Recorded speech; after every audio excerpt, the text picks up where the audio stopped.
Maman d'ici et d'ailleurs, bienvenue sur Mamelle, le podcast nourricier qui invite les femmes à créer la maternité qui leur ressemble, à être créatrices de leur propre maternité. Je m'appelle Marion et j'ai créé cet espace pour vous faire connaître cette vision à la fois avant-gardiste tout autant qu'ancestrale de la maternité. Ici, vous voyagerez à travers les témoignages de mamans venues des quatre coins du monde qui vous transmettront leurs histoires de femmes et de mères, mais aussi les us et coutumes afférentes à la maternité. Mamelle se veut être un podcast qui renoue avec notre instinct animal, la femme sauvage qui sommeille en nous et qui reprend ses droits et sa place dans la nature et en connexion totale avec elle. Se nourrir, se ressourcer, accueillir ce qui est pour révéler toute cette puissance intérieure que vous avez toutes en vous. Ma mission est de vous proposer des épisodes authentiques dont le but est de nourrir, fortifier votre maternité par la curiosité. Ici, on ouvre son regard sur la maternité, sa maternité, en se donnant la liberté de penser sa maternité autrement, différemment. Alors aujourd'hui, à travers cet épisode, vous partez en voyage avec Emmanuelle en Australie, pays où elle a vécu pendant plusieurs années et où elle a accouché de ses deux enfants dans l'eau. Elle y a aussi découvert son métier de doula avec cette vision anglo-saxonne de l'accouchement, aussi plus physiologique, où la péridurale, c'est l'exception. Un voyage au cœur de ce qu'elle a créé aussi, avec un oracle qui s'appelle Naître et un programme d'accompagnement holistique à l'accouchement et au postpartum qui s'appelle Naissance holistique. J'arrête là cette petite présentation et je vous souhaite un bon voyage les mamas. Bonjour Emmanuel. Bonjour Marion. Je suis vraiment très honorée de t'avoir aujourd'hui au micro pour nous parler un petit peu de ta maternité, de ton aventure en Australie, puisque tu as vécu en Australie, tu as accouché en Australie. Et donc aujourd'hui, c'est l'objet de cet épisode que tu puisses nous faire voyager au plus près de ta maternité pour nous faire partager un petit peu les distinctions, les nuances qu'il peut y avoir sur la façon dont on accouche en Australie. Et puis aussi, je tiens à le dire tout de suite, je t'ai rencontré à travers et grâce à Amélie, avec qui j'ai déjà enregistré un épisode où elle est venue nous parler, en tout cas en profondeur, du métier de doula, puisque tu es doula aussi. Oui. Vous vous êtes connues toutes les deux en Australie et vous avez créé Naissance Holistique. Donc, ça sera peut-être aussi l'occasion de nous dire un petit peu, de nous rappeler ce qu'est Naissance Holistique. Et puis voilà, on va peut-être commencer par toi. Merci Marion. Alors, du coup, j'ai 40 ans, je viens tout juste d'avoir 40 ans. J'ai deux petits garçons qui ont 4 ans et bientôt 7 ans, que j'ai eu en Australie. Donc, j'ai vécu mes deux maternités en Australie. Et aujourd'hui, du coup, avec mon mari, on est rentré en France, en Bretagne, il y a 3 ans. On a, après, du coup, presque 7 ans en Australie. On est tous devenus australiens. Ouais. Et on a décidé de rentrer en France pour se rapprocher de nos familles. Et voilà, maintenant, aujourd'hui, on habite dans un petit village dans le Morbihan. Alors pour le coup, si on revient un petit peu sur ta maternité, en Australie, est-ce que déjà, ta première grossesse était, vraiment un souhait, profond ou elle est arrivée de manière inopinée? Alors, la première grossesse, c'était complètement un souhait. J'ai eu la chance qu'elle arrive assez rapidement. Ouais. C'était une première grossesse qui était assez facile, mais voilà, sans aucune complication particulière. Et assez rapidement, du coup, je me suis plongée un petit peu dans la naissance en Australie, les Oui. spécificités par rapport à la France. Et puis j'ai compris assez rapidement qu'en fait, en Australie, la norme était un peu l'accouchement sans péridurale. Ouais. Et en parlant à beaucoup de Françaises qui avaient déjà accouché en Australie, c'était assez intéressant. Le discours était plutôt sur ici, il faut se battre pour avoir la péridurale parce que souvent, ils font attendre les femmes en disant on arrive dans 30 minutes, on arrive dans 30 minutes. Et puis en fait, ils arrivent trop tard et du coup, Ouais. il n'y a pas eu de péridurale. Donc il y avait beaucoup d'informations qui circulaient entre, en tout cas, les Françaises qui habitaient en Australie à qui j'ai pu parler sur l'importance, en fait, si on souhaitait la péridurale, de vraiment discuter avec les équipes en amont pour être Ouais, sûr de l'avoir. ouais. Mais il y avait aussi du coup forcément tout un pan qui était aussi, vu qu'il n'y a aucune garantie de l'avoir, il faut aussi, pour bien vivre les choses, se préparer potentiellement à ce que ça soit pas possible. Oui. Il y a moins d'anesthésistes aussi en Australie, ce qui explique que, en fait, Mmh. voilà, ils peuvent pas poser la péridurale à toutes les femmes. Donc, du coup, il y a quand même beaucoup de réflexions en début de grossesse qui se sont amorcées sur mes souhaits, sur ce qui résonnait à cet instant T, ce dont j'avais Ouais, envie. J'ai été beaucoup, je pense, influencée euh, dans ma manière de réfléchir et dans les choix qui s'offraient à moi par ma sœur, ma grande d'accord. sœur qui avait déjà accouché, qui est pédiatre et qui a Oui. beaucoup travaillé dans les services de maternité Mmh. et de néonat et qui avait fait le choix d'accoucher sans péridurale. À cette époque-là, quand elle avait eu son premier enfant, ce choix, il m'avait beaucoup interpellée parce Ouais. qu'il était clairement à contre-courant et moi, je le comprenais pas. Et du coup, il y a eu plein de discussions qu'on avait eues ensemble où elle m'expliquait un petit peu ce choix-là et pourquoi ça lui semblait pertinent et juste et voilà pourquoi elle avait eu cette envie-là. Et du coup, se sont mêlés un petit peu au contexte australien qui était beaucoup plus accouchement sans péridurale, se sont mêlés l'expérience en fait de ma sœur et tout ça, ça a alimenté ma réflexion Mmh. et du coup mon souhait de me dire en fait tout ça, ça me parle et moi aussi j'aimerais pouvoir voilà si tout se passe bien accoucher sans péridurale ou en tout cas avec le moins de médicalisation possible. Possible. C'est ça. Et donc c'est ce que tu as réalisé? Oui, oui, tout à fait. Ouais. Donc du coup, j'ai accouché dans c'est une des plus grandes maternités de Sydney, qui offre des salles. Donc on va dire c'est un peu l'équivalent des salles nature, Ouais. mais qui sont vraiment très très bien équipées, où tout le matériel médical est caché par des rideaux. Donc en fait, quand on rentre dans la salle, on a vraiment juste l'impression d'une pièce avec un lit et Ouais. on ne voit absolument rien de médical. Donc quand j'avais fait la visite de l'hôpital avec les sages-femmes, Oui. elles expliquaient un peu c'était une vraie volonté de la part de l'hôpital de se dire, en fait, on sait que ça peut conditionner la Bien sûr. femme Mmh. d'une mauvaise manière ou que ça peut faire peur ou que ça peut, voilà. Donc, intentionnellement, on cache tous ces éléments. J'avais trouvé ça très intéressant.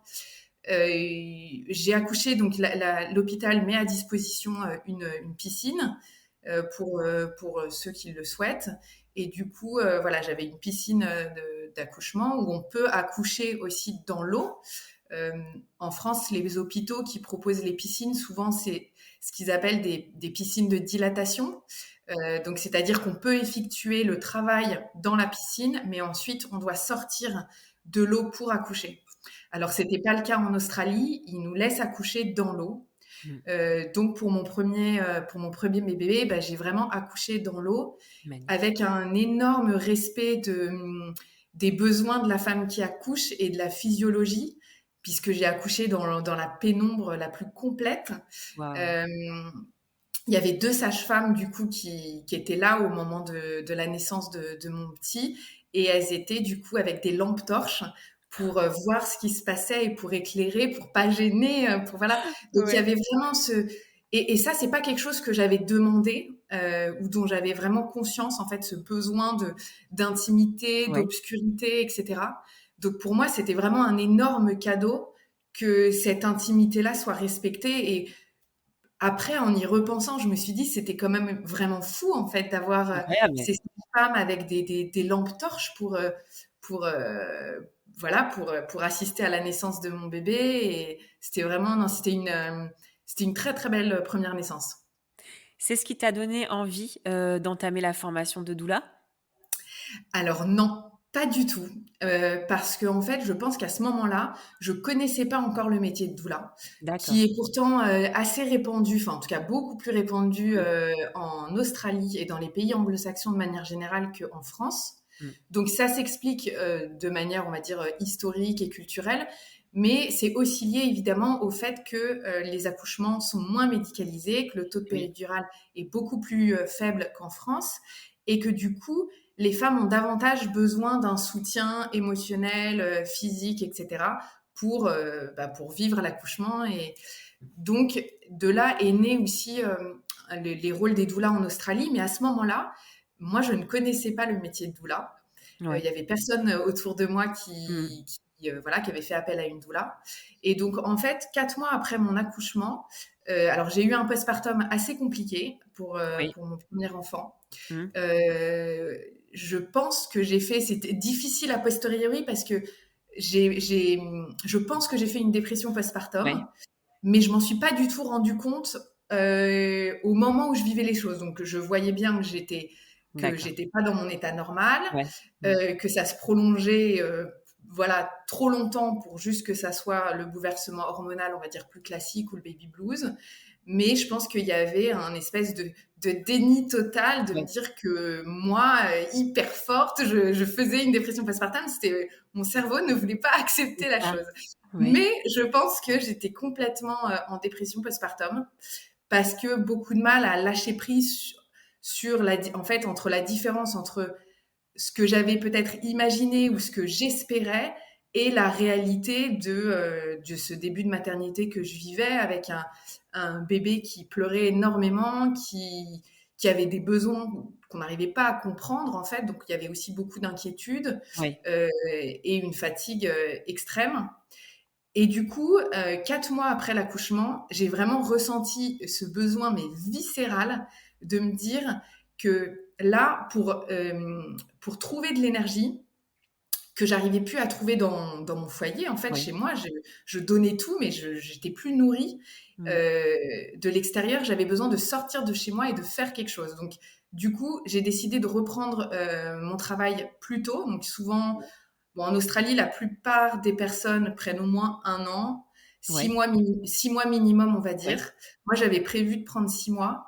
Au final, j'ai décidé à 4 mois après la naissance que c'était très très bien Mmh. pour moi de reprendre le travail. Ouais. C'était ton Donc temps. j'ai repris 3 jours par semaine, mais ça me faisait vraiment du bien. Et Ouais. puis j'ai décidé de démarrer une formation de professeur de yoga. D'accord. Heu et je me suis dit que ça allait me nourrir. C'était quelque chose que Ouais. je faisais beaucoup de yoga et c'était quelque chose, j'avais vraiment envie de me plonger aussi dans tout l'aspect un peu plus théorique et Mmh. spirituel, on va dire, du yoga. Et du coup, ça, c'était vraiment, génial de faire ça après la naissance et Ouais. ça m'a en effet apporté énormément d'énergie. C'est-à-dire, alors même que je me sentais, vraiment épuisée, Vide. j'avais Ouais. l'impression que j'avais pas la force de sortir de chez moi, Ouais. pas la force de faire du yoga qui en plus était un yoga assez dynamique. Ouais. En fait, c'était assez marrant en fait de voir à quel point inversement ça me nourrissait et ça me donnait beaucoup d'énergie. Et je parle de ça parce qu'en fait, c'est lors de cette formation de yoga Ouais. que j'ai rencontré une femme qui s'appelle Renée Adair et qui en fait est la présidente, la fondatrice du Australia Doula College, Ouais. qui est en fait la formation de doula en Australie, Mmh. qui est reconnue par l'État australien. Et du coup, c'est une femme qui a une aura et une personnalité assez exceptionnelle. Ouais. Et d'être dans ces cours de yoga avec elle, elle nous parlait aussi de son métier, etc. Ben déjà, ça m'a fait découvrir le métier de doula. Et je me suis dit, mais c'est tellement génial comme métier, Ouais. mais j'aurais tellement aimé avoir une doula, être accompagnée comme ça. Euh, surtout en postpartum, en fait. Peut-être que cette personne aurait pu être à l'écoute de choses que j'arrivais pas à exprimer par Mmh. ailleurs. Et donc, je me suis dit, mais j'ai trouvé ça mais magique comme métier de pouvoir accompagner les femmes et les couples dans ce passage de vie qui bouleverse, qui transforme, où Totalement. il peut se passer vraiment beaucoup, beaucoup de choses. Mmh. Et donc, du coup, l'année d'après ma formation de professeur de yoga, euh, cette femme a lancé une formation de doula qui était combinée à une formation de yoga prénatal. Donc ça D'accord. permet que voilà, ma formation de yoga, c'était du yoga vinyasa, on va dire, ou Ouais. hatha yoga classique. Ouais. Et donc du coup là, il y avait la possibilité de combiner et une formation de doula et de pousser Super. le yoga Ouais. prénatal. Et Mmh. voilà, j'ai pas hésité une seule seconde. Je me suis dit: «OK, j'ai vraiment envie de faire ça». Est-ce qu'à ce moment-là, justement, avec donc, tu découvres le métier de doula, tu découvres tout ça. Est-ce que, j'ai envie de dire, ce qui s'est passé au moment de ton accouchement, ça résonne aussi en toi dans le sens où tu t'es sans doute, j'imagine senti avoir, une puissance décuplée au moment de ton accouchement? Est-ce que tu t'es dit, hem: «Il faut que je transmette aussi cette information et que je puisse dire, aux femmes c'est possible, vous avez cette puissance en vous». Alors, je sais pas si je me suis alors, ce qui est sûr, c'est qu'après mon accouchement, cette puissance, Ouais, ça m'a porté un truc ouais, c'était, vraiment incroyable. Et ouais. justement, dans les moments plus difficiles du postpartum, c'était un vrai soutien de Mmh. me rappeler à quel point, en fait, je m'étais sentie mais vraiment C'est ça, superwoman, quoi. J'étais c'est vraiment ça. mais une puissance incroyable. J'étais hyper fière, en fait, Mmh. d'avoir traversé cet accouchement. J'étais très, très heureuse de l'avoir vécu avec mon mari à côté, Ouais. qui a été vraiment, un vrai Mmh. soutien, physique, où j'ai l'impression que ça nous a, encore plus rapprochés, en fait, dans un moment de à la fois un mélange de puissance et de vulnérabilité C'est ça. Mmh. et une intensité, en fait, qui ouais, il y a peu d'autres moments dans ma vie où j'ai expérimenté ça. Mmh. Et ça, j'ai trouvé ça absolument incroyable. Et donc, il y avait ce côté de, mais c'est tellement puissant, tellement fort. Ouais. euh, Comment c'est possible, en fait, que de passer à côté de ça, en Mmh. fait, C'est de ça. si c'est possible de vivre des choses comme ça, que ça nous soit presque enlevé, en fait, parce que on ne dit pas à quel point ça peut être puissant. Et donc, du coup, je pense qu'avec le métier de doula, ce qui m'a beaucoup plu aussi, c'est que parfois, et je le vois avec moi, en fait, moi, c'est l'histoire de ma sœur qui avait partagé, juste en partageant, elle essayait pas de me convaincre ou de me dire, Oui. quand tu auras des enfants, Mmh. vraiment, je te conseille absolument pas. Elle me partageait juste, euh, bah, pourquoi elle faisait, elle, ces choix-là, pourquoi elle en était arrivée à cette conclusion de c'était ce qui lui parlait. Et donc, je me suis dit parfois, juste avec des informations, Oui. avec une compréhension du contexte Oui. social, culturel, Mmh. une compréhension d'où viennent nos peurs, nos croyances, de la physiologie. En fait, rien que ça, c'est déjà beaucoup. C'est Et en fait, énorme. ça permet de c'est comme si ça donnait d'autres chemins neuronaux et Mmh. que ça permettait de penser les choses différemment, que ça ouvrait en fait beaucoup de perspectives et que ça nous permettait ensuite de faire véritablement le choix qui nous parle à un instant T. Et ça ne veut pas forcément dire que c'est un choix d'un accouchement sans péridurale. Non. J'entends que pour beaucoup de femmes, le choix de la puissance, ça va se faire avec un autre chemin. Et ça peut être la péridurale, ça peut être une Totalement. césarienne, pour plein de raisons différentes et pour des histoires et un contexte qui leur appartient. Bien sûr. Mais pour moi, le seul choix qui est un choix véritable et qui est du coup le vrai choix de la liberté, c'est d'avoir toutes les informations pour ensuite pouvoir faire le choix qui est le plus aligné en fait avec ce qu'on a envie de vivre et avec notre histoire. Et donc du coup, ça c'est quelque chose qui m'anime, qui m'a beaucoup animée quand j'ai fait la formation de doula, qui m'a transportée, qui m'a vraiment un espèce d'enthousiasme débordant et qui continue à m'animer de me dire, mais en fait, en partageant des informations, on peut tout à coup ouvrir le champ des possibles, quoi. C'est exactement ça. Tu as fait ta formation et tu es, à nouveau, tombée enceinte ou, ça s'est passé après? Ça s'est passé à quel moment pour le coup? Ça s'est passé après ma formation, donc en Australie, pendant la formation de doula, qui a duré à peu près, je sais plus, entre 6 et 1 an parce qu'elle est étalée avec Ouais, plein de week-ends en présentiel. ouais. Et ensuite, on a 3 suivis de couple à faire avec présence à l'accouchement. Donc vraiment, on suit les couples donc avec des séances prénatales, pendant l'accouchement et en postpartum. Et du coup, j'ai fait deux accompagnements avant de tomber enceinte. Et du coup, Je me sentais pas en fait enceinte d'accompagner des couples à l'accouchement. J'étais Ouais, physiquement, je pense, j'étais trop enceinte et voilà. Donc ouais. j'ai ensuite fait ce dernier accompagnement après ma deuxième grossesse. Euh, mais donc du coup, j'ai commencé à accompagner avant d'avoir mon deuxième petit garçon. Et quel a été ton projet de naissance alors, sur ce deuxième accouchement? Alors pour le deuxième accouchement, donc je dépendais toujours de la même maternité à Ouais. Sydney qui s'appelle Randwick.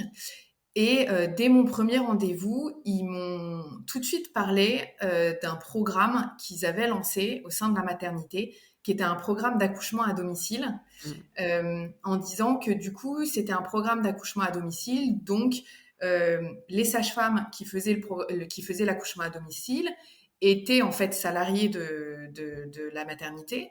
Et du coup, il y avait des liens extrêmement forts. Et donc, voilà, s'il y avait le moindre souci ou le besoin voilà, de bifurquer vers la Ouais, maternité, c'était possible et il y avait cette continuité de personnes, de soignants. Et du coup, ils m'ont dit, bon, évidemment, pour pouvoir rentrer dans ce programme, il faut évidemment que tous les voyants soient ouverts et que ça soit une grossesse sans aucune complication. Ce qui était mon cas pour cette seconde grossesse. Donc, en fait, j'ai pas vraiment hésité. Il n'y a pas vraiment eu c'est spontanément quand ils m'ont parlé du programme, je me suis dit, ben oui, c'est une évidence. ouais, Euh, un accouchement à domicile, si c'est possible, ben, ça serait vraiment magique. ouais, Euh, Mon mari était tout de suite partant, donc il n'y a pas eu, voilà, en fait, c'était un peu un non-sujet, quoi. Ça s'est imposé un peu comme naturellement. une évidence, Mmh. voilà. Et donc mon deuxième accouchement a eu lieu du coup dans notre appartement à Sydney. Et les sages-femmes, donc voilà, j'étais suivie tout au long de la grossesse par une sage-femme et Ouais, qui vient avec une deuxième sage-femme le jour J. ouais, Et ça, j'ai vraiment énormément apprécié. Donc ça n'avait pas été le cas pour mon premier, mais là pour du coup cette deuxième grossesse, j'ai trouvé qu'avoir cette continuité en fait, cet accompagnement global et qui était continu où j'étais face à la même sage-femme, ouais, où il y a vraiment du coup un lien de confiance, ouais. un lien très humain en fait Mmh. qui grandit tout au long de l'accompagnement de la grossesse, qui se poursuit avec cette présence à l'accouchement. J'ai trouvé ça très très fort. Mmh. Euh, Parce que en fait le jour de l'accouchement, ben, c'est pas une inconnue en fait qui est là, quoi. C'est quelqu'un que je connais, Tout à fait. que Mmh. j'apprécie, avec qui il y a déjà eu beaucoup d'échanges. Et ça, j'ai trouvé ça vraiment très très chouette de pouvoir aussi avoir ça.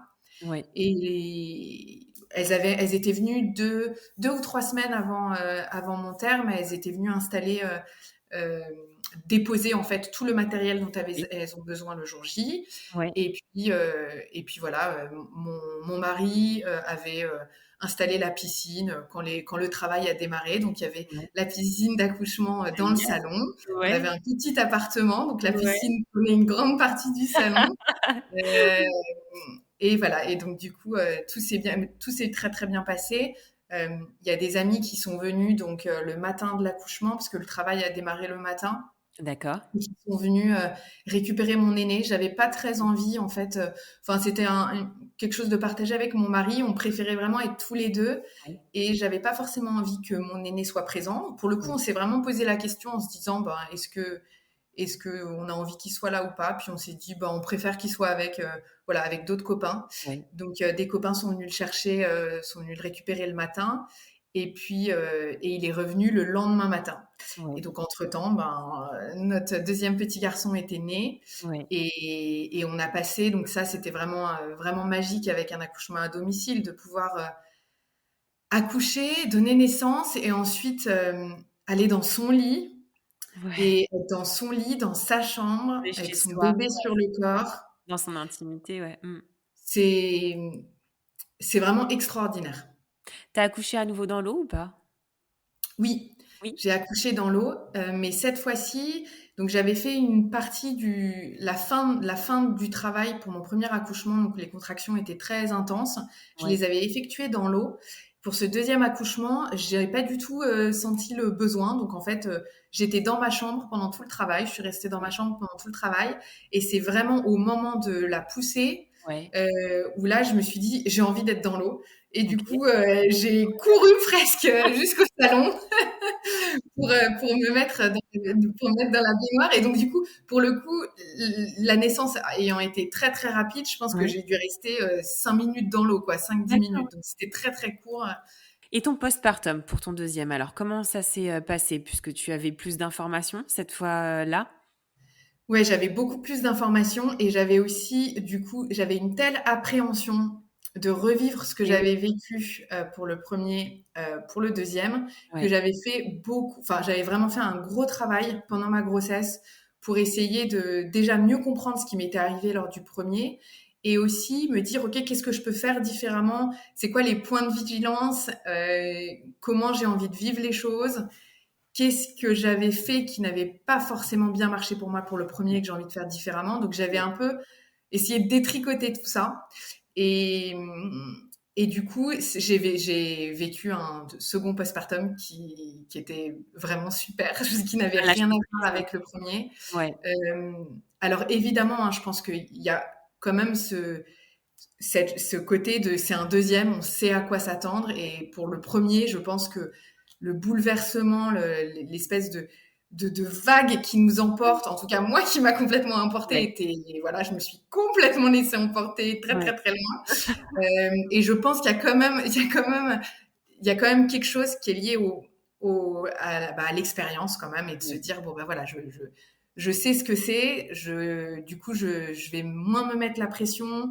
J'avais quand même réussi à essayer de lâcher un peu beaucoup d'injonctions qui Ouais. polluaient mon cerveau et ma Ouais. manière de faire.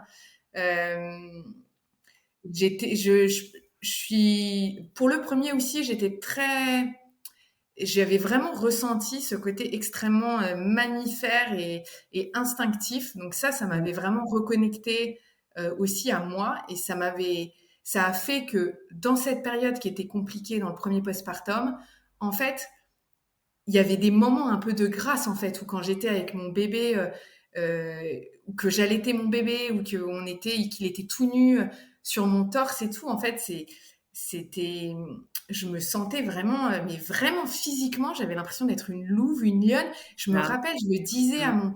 à mon mari, j'ai dit c'est incroyable. Là, je ne suis qu'un animal en fait. Ouais. Il y a que ça là qui m'anime, qui me parle. Le Donc ça, côté c'était sauvage un peu? complètement, Mmh. complètement. Et puis même en fait, j'avais envie presque de lécher mon bébé. Enfin, c'était Ouais. très étrange ces C'est très sensations. instinctif, ouais, c'est très Ouais, animal. Ouais, ouais, ouais, ouais. vraiment, Mmh vraiment. mh. Et ça, c'était, ça, je l'avais pas forcément entendu ou du coup, c'était étonnant, mais c'était un étonnant chouette en fait. J'étais là: «Mais Oui. j'adore cette sensation». Et ça, je l'ai eu aussi pour mon deuxième mais peut-être que pour le deuxième, je me suis plus plongée dedans Oui. avec vraiment la, la connaissance de à quel point c'était précieux cette sensation. Et donc Mmh. du coup, au moment où je la ressentais, de plonger dans ces sensations en fait qui sont ouais, qui sont très très chouettes. En tout cas que moi j'ai trouvé Ouais. très très chouette. Et le lien que ça tisse aussi, cette connexion Complètement. avec l'enfant qui est Mmh. énorme et je pense indescriptible effectivement, Mmh. suivant les sensations de chacune par rapport à ça. Est-ce que le Mmh. fait alors tant qu'on est aussi sur cette période de postpartum, en lien aussi avec, ton premier postpartum, est-ce que le fait que tu sois loin de ta famille, ça a eu un impact? Ce que je veux dire par là, c'est que comme tu disais tout à l'heure que tu te sentais, seule, est-ce que, tu aurais eu besoin d'une tribu ou en tout cas de personnes beaucoup plus accompagnantes et enveloppantes, lors de ton premier postpartum?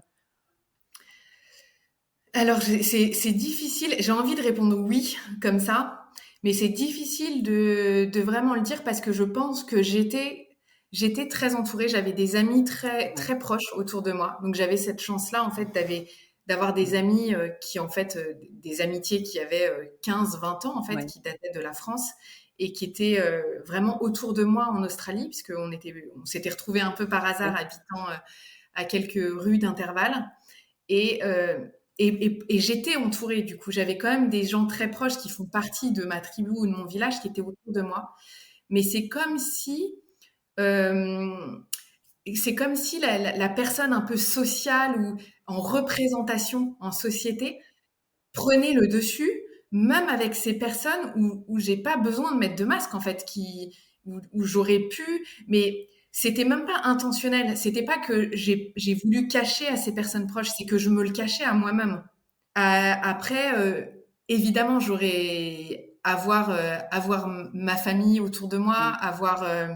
avoir notamment mes sœurs. Mmh. J'avais la chance d'avoir mon frère en Australie, Oui. mais avoir mes sœurs qui avaient aussi vécu ça dans Et leur oui. corps, Mmh. euh, ça aurait été un super cadeau, clairement. Mais je pense que en effet, il y a, il y a deux choses. C'est être entouré, se sentir entouré, mais parfois on est entouré des bonnes personnes qui sont Et oui. pourtant des personnes de cœur, des personnes Mmh. proches, et cette sensation d'être seul, elle est quand même Elle présente. demeure. Ouais, ouais, c'est ça. C'est très Et ça, intéressant, ouais. Mmh. je trouve que c'est difficile en fait à Mmh. comprendre et à vivre en fait quand on vit en se disant mais objectivement j'ai la chance d'être choyée, d'être entourée. Pourquoi j'ai cette sensation de me sentir profondément seule? Et du coup, c'est là que je pense que aujourd'hui, avec le recul, si j'avais fait, je serais allée voir quelqu'un, en fait, je serais allée voir un Oui, professionnel de oui. santé Mmh. pour m'accompagner, que ça soit un psychologue, un thérapeute, Thérapeute, mais je ouais. Mmh. serais allée parler à quelqu'un d'extérieur qui C'est aurait ça. pu m'aider, en fait, à décortiquer les choses et peut-être à me rendre compte de choses dont j'avais pas conscience et Oui. ensuite à pouvoir en parler autour de moi aux gens proches qui du coup bah, souhaitaient être présents et Bien j'imagine sûr. Mmh. m'accompagner également. Mais Bien sûr. j'ai pas réussi, j'ai pas compris ce qui m'était arrivé et donc ça c'est quelque chose en tant que doula, je trouve qui est assez chouette parce Mmh. que on a cette possibilité, quand on accompagne les mamans ou les couples avant l'accouchement, de pouvoir alerter sur le fait de C'est ça. Mmh. non seulement se constituer son village et sa tribu, Mmh. mais aussi avoir conscience des choses qui peuvent arriver, peuvent nous faire glisser dangereusement sur un terrain où on n'a pas envie Mmh. forcément d'y aller, et se dire en fait c'est ok, mais il faut avoir les bonnes personnes ressources à contacter. Parfois, c'est une conseillère, une consultante en Bien lactation, sûr. Mmh mh. parfois c'est une psychologue, mais, Peu mais importe, je ouais. trouve Mmh. qu'avoir réfléchi en amont à toutes ces personnes clés qu'on peut contacter, Mmh. ça permet de plus rapidement avoir un peu l'alarme qui sonne à l'instant T et se dire, Ah, OK, donc là, l'alarme sonne, je contacte ouais. cette personne ressource. Mmh mh. C'est ça. Est-ce que tu as, exercé ton métier de doula, en Australie avant de revenir en France? Oui, du coup, j'ai exercé en tant que doula. J'ai accompagné plusieurs couples, donc que ça soit, alors il y a certains couples, j'ai accompagné uniquement en période prénatale, donc Ouais. vraiment un accompagnement pendant la grossesse pour Mmh préparer mh. l'accouchement. Et j'ai également accompagné plusieurs couples pendant l'accouchement. Donc j'ai eu la chance de vivre des accompagnements très différents. J'ai notamment accompagné un couple qui ont eu, pour des raisons médicales, ils savaient, je pense, au 7e mois de grossesse que ça serait une césarienne programmée. D'accord.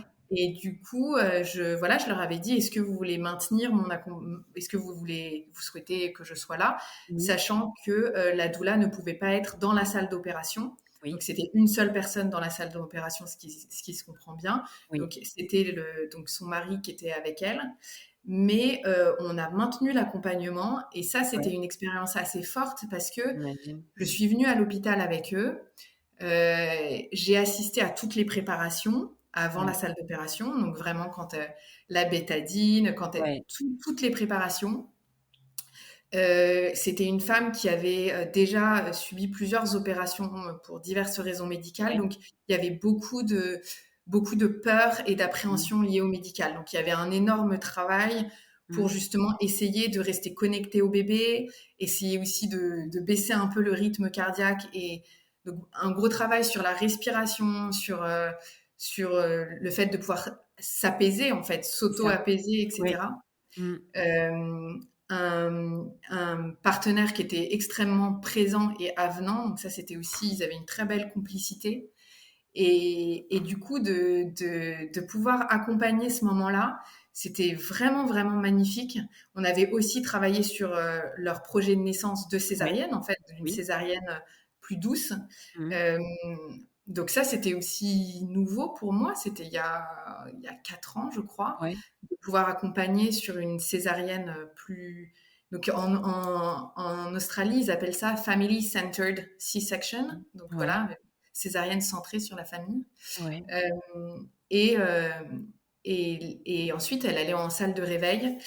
Et c'est le mari qui est descendu me voir. Moi, je m'étais posée dans le petit café qui est au sein de la maternité. Il est descendu me voir parce il avait pas le droit d'être en salle de réveil pour m'annoncer la naissance. ouais, Et il est tombé dans mes bras et on a discuté ensuite pendant 3 quarts d'heure où en ouais. fait, il me racontait tout ce qu'il avait Ouais, vécu, la ouais. césarienne et tout. Et c'était tellement incroyable en fait. C'est tellement un privilège en fait de recevoir Mmh.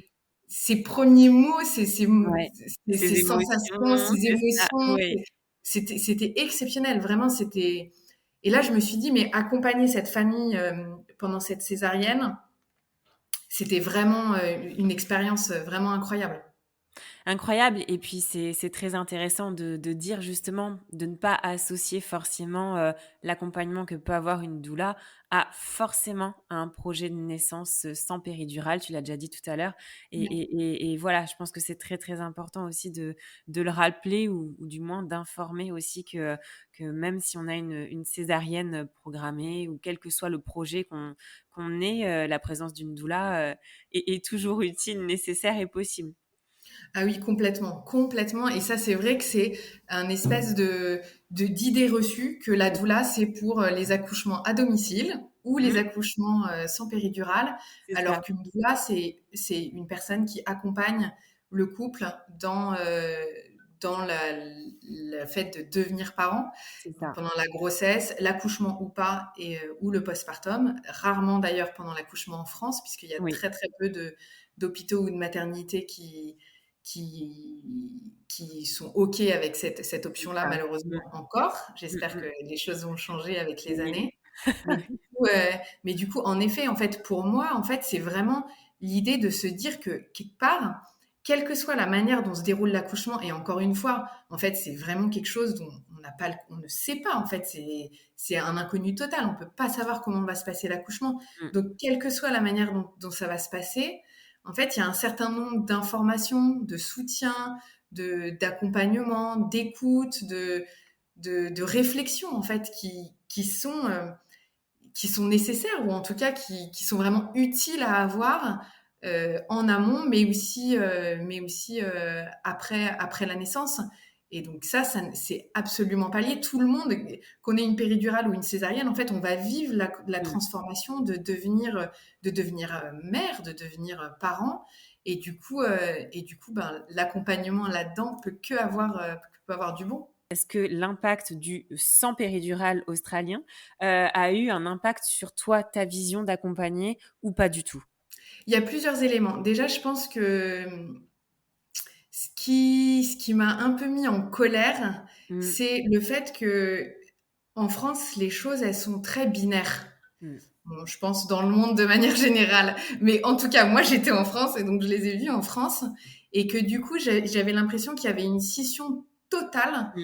entre soit des personnes qui étaient déjà complètement dans l'accouchement naturel, maternage proximal,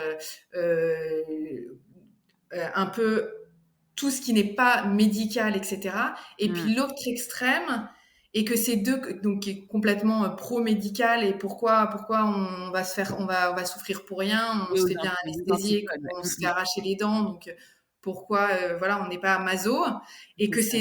que ces deux clans en fait étaient vraiment mais des rivaux en fait, et qui C'est ça. avaient du mépris aussi l'un envers l'autre. Et ça, j'avais pas conscience de ça en fait. J'avais pas conscience de à quel point c'était voilà, deux extrêmes qui en Ouais. plus quelque part ne se respectaient pas forcément, n'arrivaient pas à dialoguer. Mmh. Ça m'a mis aussi un petit peu de temps à comprendre qu'en France les doulas était forcément assimilé au clan du coup C'est ça. des, des accouchements à domicile et non médicalisés, Mmh. alors qu'en fait c'est pas du tout comme ça en Australie. Oui, Il y a pas cette scission-là et les doulas ne sont pas du tout que d'un côté. En fait, il y a pas de côté à avoir. c'est ça. Et donc du coup, ça, j'ai mis, je pense, à peu près 1 an à Mmh. comprendre le paysage français et à me dire, mais moi, en fait, mais moi, cette scission, elle me parle pas du tout, en fait. Elle me va pas du tout. Il y a rien qui est OK, en fait. Moi, j'ai envie d'accompagner, en tant que doula, j'ai aussi envie d'accompagner des femmes qui ont envie d'une péridurale, parce qu'en fait, en France, c'est presque normal d'avoir envie d'une péridurale, puisque Ouais. tout le contexte social et culturel Et tourner euh, vers. nous invite à Mmh. ça. Mmh, mmh, Mais mmh. donc, en fait, encore plus, j'ai envie d'accompagner ces femmes-là, Mmh. parce que du coup, je pense que c'est via un accompagnement, via des échanges, via C'est des ça. discussions, Mmh. que en fait, des questions peuvent se poser. Pas qu'elles aient pas eu l'idée, enfin, c'est pas qu'elles ne voulaient pas se poser les questions, c'est qu'elles n'avaient pas les informations qui étaient données Exactement. par le corps médical pour se poser les questions. C'est ça. Donc Mmh. du coup, quelque part, travailler uniquement avec des gens qui sont déjà convaincus, Mmh. euh, ben, ça a moins de pertinence pour moi en fait. C'est pas que c'est pas intéressant, c'est que je suis pas doula pour les personnes qui veulent une doula. Je suis doula pour toutes les femmes et tous les couples Ouais. qui qui souhaitent vivre leur maternité et leur parentalité en ayant le choix, en se sentant libre en fait. C'est ça en fait que ouais, c'est ça qui m'anime. C'est très intéressant justement et cette notion de culture aussi. Alors comme tu parles de parentalité, je rebondis dessus. Hem, Quelle est la place, de la culture australienne aujourd'hui dans au sein de ton foyer? Alors, ça fait 3 ans qu'on est rentrés, en France. Donc, mes petits garçons, ils étaient vraiment tout petits Oui. quand on est rentrés. Donc, le petit avait à peine 1 an Ouais, et mon aîné avait 3 ans et demi. oui, Quand on est rentrés en France, il parlait beaucoup mieux anglais que français.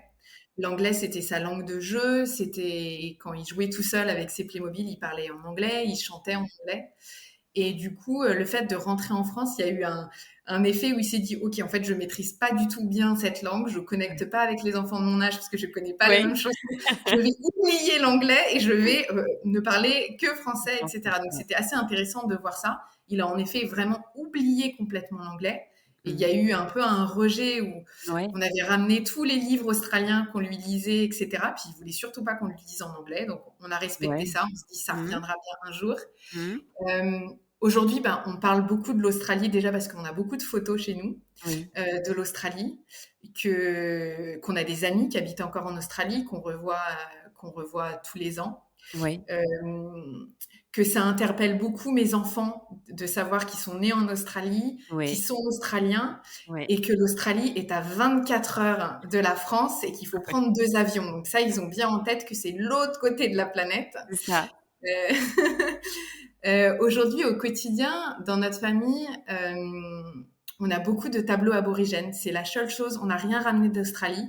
On est Ouais, rentré juste avec nos valises. Euh, on a tout vendu avant de partir.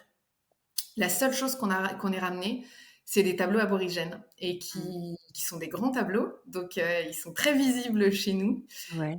Donc on va dire, ça infuse un peu, ça diffuse une certaine ambiance dans la maison. Mais tu es aussi illustratrice et Oui. tu as aussi créé le programme dont je parlais tout à l'heure, Naissance holistique avec, Amélie. Alors est-ce que tu pourrais nous dire un petit peu, 2 mots, bah, sur ces 2 autres casquettes que tu as? Bien sûr. Alors, du coup, pour démarrer avec Naissance holistique, donc pour le coup, Naissance holistique, c'est vraiment dans la prolongation du métier de doula. C'est vraiment avec Amélie, on s'est rencontrés en Australie, donc on a fait notre formation de doula et de professeur de yoga en même temps. On est Ouais. devenus amis. ça a été ma doula à domicile, du coup, pour la naissance de mon deuxième enfant. Oui.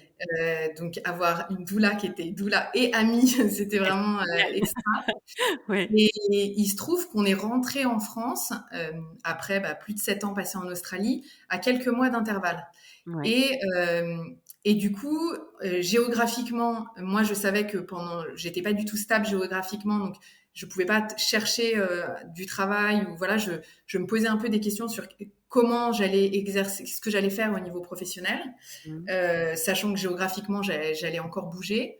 Et on a commencé avec Amélie à avoir une réflexion sur qu'est-ce qu'on avait envie d'apporter aux familles, aux femmes, aux couples, par rapport à tout ce qu'on avait appris, à toute l'expérience qu'on avait accumulée en Australie.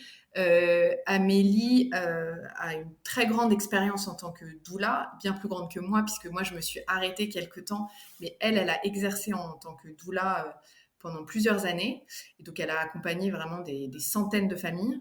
Et du coup, on s'est dit que pouvoir apporter un petit peu un accompagnement qui rassemblerait toutes les infos clés, toutes les infos essentielles, toutes les questions à se poser tout au long de sa grossesse, mais aussi d'apporter tous les outils qui Ouais. aident à gérer la douleur, de comprendre ce qui se passe au niveau voilà, de parler de ce contexte socio-culturel, de parler des peurs et des croyances, de parler de la physiologie, d'amener des outils, de parler des personnes clés qui nous entourent, que ça soit le rôle du partenaire, la doula, etc.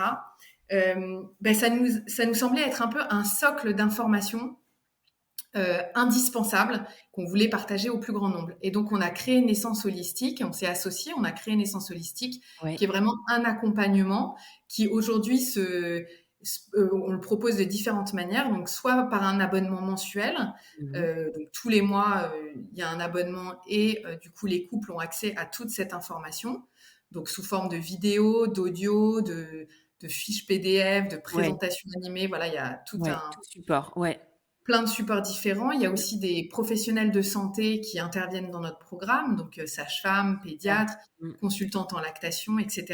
Ouais. Donc, on a vraiment essayé d'amener tout l'essentiel de Pluridisciplinaire. l'information. Ouais. Mmh. Voilà. Et on propose également des séances de doula en visio ou en présentiel pour les personnes qui habitent autour de chez nous, puisque aujourd'hui on est toutes les deux dans le Morbihan, près de Lorient et d'Auray. Donc ça, c'est ce qu'on propose avec Naissance Holistique. On s'adresse vraiment à toutes les familles et pour tout type de naissance, encore une fois, césarienne, sans péridurale, avec péridurale. Et on s'adresse aux couples, ça nous semblait être essentiel d'insister Ouais. là-dessus.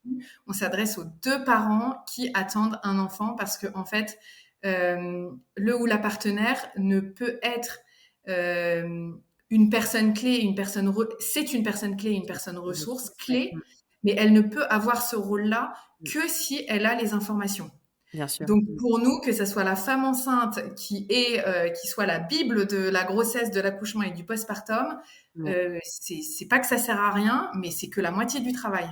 Mmh. Et du coup, voilà, ça nous semblait hyper important que l'autre personne soit inclue. Et sinon, donc par rapport à ma casquette d'illustratrice, dans Oui. cette même phase, Mmh. j'ai réfléchi dans cette phase de retour en France, Oui. je voulais donc rester dans ce monde de la naissance et pouvoir contribuer un peu différemment. Et ça faisait quelque temps que j'avais l'envie d'illustrer. Ouais. On a co-créé du coup avec ma sœur un oracle qui s'appelle Naître Ouais. et qui est un oracle pour les femmes, donc pour les femmes enceintes, pour les jeunes mamans et Mmh. pour les mamans qui sont mamans depuis plus longtemps. Oui. On a créé un oracle, donc j'ai illustré l'oracle et ma sœur a écrit les messages qui sont Oui. dans le livret. Et Mmh. donc l'idée c'était vraiment que ça soit, donc c'est pas un oracle divinatoire, c'est Mmh. vraiment un oracle qui est là pour aider à nous inspirer. Voilà, c'est pour de l'inspiration, mais aussi ça peut nous aider dans nos réflexions, nos Oui. questionnements. Vous voulez quelque chose de très ludique, quelque part tirer une carte le matin en buvant C'est son exactement ça. thé ou son café, c'est Mmh. facile, c'est ludique. Et puis parfois, le message qui est marqué ou l'illustration peut nous questionner ou se dire: «Tiens, c'est intéressant, ce message, il me parle pour telle et telle raison». Donc voilà, on trouvait que Exactement. c'était un outil assez chouette Mmh. et puis on a eu la chance d'avoir, Hachette qui s'intéresse à notre projet assez rapidement et qui nous a permis de concrétiser ce projet. Mmh. Et du coup, dans la suite de ça, bah, j'ai continué à faire des illustrations. Ouais, Euh, donc aujourd'hui, je partage mon temps entre ce métier de doula et de fondatrice de Naissance Holistique et mon ouais, métier d'illustratrice, où je fais aussi des illustrations plus sur le thème de l'enfance oui, ou de la thématique environnementale, qui est aussi une thématique qui m'est très chère, puisque ouais. c'est le premier métier que j'ai exercé pendant 10 ans sur D'accord. l'environnement. Donc C'est voilà. super, extrêmement riche, vraiment.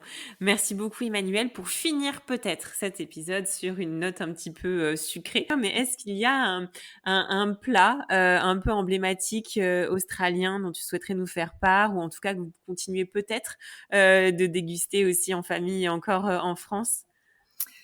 Alors, il y a un plat que j'aime beaucoup et mes enfants aussi, qui est typiquement australien, Ouais. mais les gens ne savent pas que c'est un plat australien. C'est la pavlova, Ah! très très sucré, donc la meringue remplie Oui! de crème et de fruits rouges. C'est un plat australien dont ils sont très très fiers parce qu'il y en a pas beaucoup, Ouais. euh, mais c'est quand même très très sucré, donc déconseillé quand même en postpartum. Ça peut être C'est un peu écœurant, mais sinon ça va être le porridge. Le ouais. porridge, c'est vraiment une recette donc pas forcément typiquement australienne, mais typiquement anglo-saxonne et donc australienne. Et intéressante effectivement en postpartum, même pour tout le monde d'ailleurs, enfants y compris, c'est très intéressant. Complètement. Donc ça, c'est vraiment un plat qui est très très chouette parce que en effet, en postpartum, c'est pour toute la famille. Ça peut se décliner en sucré, en Ouais. salé, en fonction de comment on l'agence. Mmh. Et Avec ça, des c'est aussi céréales différents, c'est vraiment très, complètement. très intéressant. Des laits Ouais. différents, ouais, ouais, ouais. Des laits différents, céréales différentes, des graines ou des condiments différents, des épices, des Ouais. fruits ou des légumes. Enfin, du coup, Mmh. on peut vraiment en faire ce qu'on veut en fonction des envies du moment. C'est très bon, c'est très facile à digérer.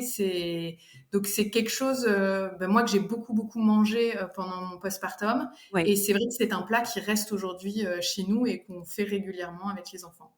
Ah super, je testerai, une petite recette, à la suite de l'épisode. Mais écoute Emmanuel, franchement merci beaucoup pour cet échange, riche, ta lumière aussi, toutes tes informations et je ne sais pas si tu avais quelque chose à ajouter ou qu'on aurait oublié au cours de cet épisode? Ben non, je pense qu'on a parlé de pas mal de choses, mais merci à toi Marion en tout cas de m'avoir donné la parole. Merci encore et je n'hésiterai pas à relayer bien évidemment ce merveilleux oracle aussi que tu m'as offert et que je tire très, très, très régulièrement parce qu'il éveille et réveille effectivement, à chaque fois, une émotion ou en tout cas la période dans laquelle, je me trouve et j'espère vraiment en tout cas que beaucoup, de mamans qui nous écoutent et de femmes, auront la curiosité d'aller voir un petit peu cet oracle que tu as co-créé avec ta sœur et aussi bien évidemment finir sur ce merveilleux programme que vous avez créé avec Amélie, Naissance Holistique. Voilà, je relayerai toutes les informations que j'avais déjà fait au moment de la sortie de l'épisode avec Amélie. En tout cas, merci beaucoup pour ce bel éclairage et ce beau voyage aussi, Emmanuel. À bientôt. Merci Marion, à bientôt. Les mamas, merci pour votre fidélité et votre écoute si précieuse pour moi et toutes les mamas auditrices. Si vous avez aimé cet épisode, n'hésitez pas à vous abonner à mon podcast, mais aussi à mon compte Instagram Mamel le podcast pour y retrouver les moments phares des épisodes et bien plus. Mamel, c'est aussi un site internet, mamel.fr, où vous retrouverez des informations précises sur les différentes façons d'incarner sa maternité à travers le temps. Une boutique en ligne aussi, où vous pouvez vous offrir ou offrir des merveilles authentiques. Alors n'hésitez pas à parler de Mamel autour de vous. Cet épisode est terminé, alors je vous dis à très vite pour un nouvel épisode. Mais en attendant de se retrouver, maman n'oublie pas, ta maternité t'appartient. Elle est un univers aussi merveilleux que le monde à explorer.